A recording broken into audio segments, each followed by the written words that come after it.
अब नाज़रीन हम आपको एटमी हथियारों की तारीख़ की जानिब लेते हैं कि यह मामला शुरू कहाँ से हुआ, इसने दुनिया में कहाँ कहाँ क्या तबाहियाँ मचाई और इसने किस तरह रूल्स ऑफ द गेम को चेंज कर दिया।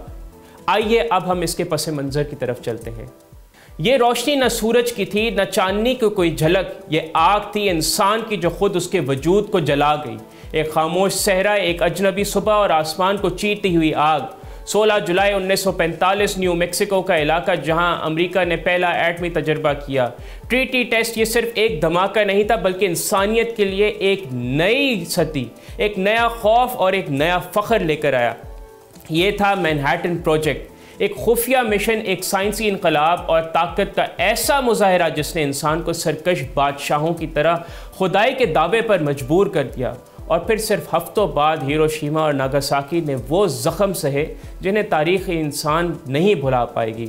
इंसानियत के अलमबरदारों ने पिघलते जिस्मों पर अपनी हाकमियत की नई मोहरें सब्त कर दी। खौफ और जदीदियत का एक ऐसा इम्तजाज जो गलत हाथों में तो इंसानियत को नाबूद कर दे और कुदरत पसंद हाथों में हो तो हर घर की ज़रूरत के लिए नए छोटे छोटे सूरजों को जन्म दे।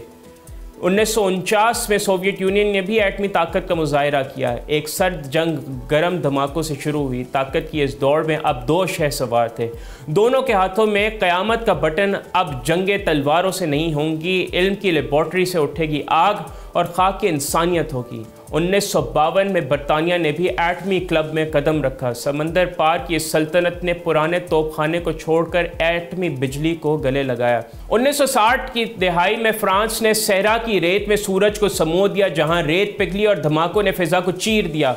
1964 में चीन की बारी आई जिसने भी अपना न्यूक्लियर ताकत बनने का ऐलान कर दिया। ये थी एक ड्रैगन की धाड़ जिसने दुनिया को खबरदार कर दिया कि अब वो चुप नहीं रहेगा।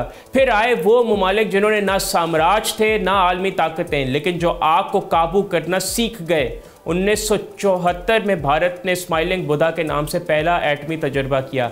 बज़ाहिर मुस्कुराता हुआ बुद्धा लेकिन अंदर से दहकता हुआ लावा। हंसते चेहरों में छुपा था तूफान, हुआ था धमाका, अमन का था इम्तिहान।